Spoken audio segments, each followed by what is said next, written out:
Hi ಎಲ್ಲರಿಗೂ ನಮಸ್ಕಾರ. ಇವತ್ತು ಎಲ್ಲ ಕೆಲಸ ಮುಗಿಸ್ಕೊಂಡು ಮಧ್ಯಾಹ್ನ 12 ಗಂಟೆ ಆಗಿತ್ತು. ನಾವು ಬೆಳವಡಿ ಊರಿಗೆ ಹೋಗ್ತಾ ಇದ್ದೀವಿ. ಅಲ್ಲೇ ಒಂದು ನಮ್ಮ ಪರಿಚಯಸ್ಥರ ಮದುವೆ ಇದೆ, ಹಾಗಾಗಿ ಮದುವೆಗೆ ಹೋಗ್ತಾ ಇದ್ವಿ. ಇವಾಗ ಬಂದ್ವಿ ನೋಡ್ರಿ ಬೆಳವಡಿ ಊರಿಗೆ. ಅಂದರೆ ಲೇಟಾಗಿತ್ತು ನಾವು ಬಂದಾಗ.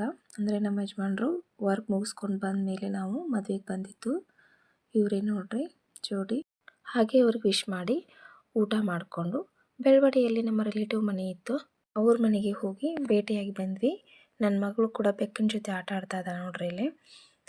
ಹಾಗೆ ಬೆಳವಡಿಯಲ್ಲಿ ವೀರಭದ್ರೇಶ್ವರ ದೇವಸ್ಥಾನ ಇದೆ ರೀ. ಬಹಳಷ್ಟು ಚೆನ್ನಾಗಿದೆ ದೇವಸ್ಥಾನ. ಈ ದೇವಸ್ಥಾನ ನಮ್ಮ ಮನೆದೇವರು ಕೂಡ ಹೌದು. ಹೀಗಾಗಿ ನಾವು ದೇವ್ರ ದರ್ಶನ ತಗೊಂಡು ಊರಿಗೆ ಹೋಗ್ಬೇಕಂತ ಹೇಳಿ ಬಂದಿದ್ದೀವಿ. ಇಲ್ಲಿ ದೇವರಿಗೆ 3 ಟೈಮ್ ಪೂಜೆ ಮಾಡ್ತಾರೆ, ಬೆಳಗ್ಗೆ, ಮಧ್ಯಾಹ್ನ ಮತ್ತು ಸಾಯಂಕಾಲ. ನಾವು ಬಂದಿದ್ದು 5 ಗಂಟೆ ಆಗಿತ್ತು, ಹೀಗಾಗಿ ಪೂಜೆ ನಡೀತಾ ಇತ್ತು. ದರ್ಶನವನ್ನು ಮಾಡಿಕೊಂಡು ಅಲ್ಲೇ ಸ್ವಲ್ಪ ಟೈಮ್ ಸ್ಪೆಂಡ್ ಮಾಡಿದ್ವಿ. ಈ ದೇವಸ್ಥಾನ ನೋಡಲಿಕ್ಕೆ ಬಹಳಷ್ಟು ಚೆನ್ನಾಗಿದೆ ನೋಡ್ರಿ. ಹಾಗೆ ಅಲ್ಲಿಂದ ನಾವು ಊರಿಗೆ ಬರ್ಬೇಕಂತೇಳಿ ಬರ್ತಾ ಇದ್ದೀವಿ. ನಮ್ಮೂರು ಧಾರವಾಡ ಡಿಸ್ಟಿಕ್ಕಲ್ಲಿ ಬರುವಂಥ ಒಂದು ಗ್ರಾಮ, ಅದು ಉಪ್ಪಿನಬೇಟಗೆರೆ ಅಂತೇಳಿ. ನೈಟ್ ಊಟಕ್ಕೆ ಪಲಾವ್ ಮಾಡಿದ್ದೆ. ಈ ಲಾಗ್ ಇಷ್ಟ ಆಗಿದ್ದರೆ ಲೈಕ್ ಮಾಡಿರಿ, ಕಮೆಂಟ್ ಮಾಡಿರಿ, ಫಾಲೋ ಮಾಡಿ.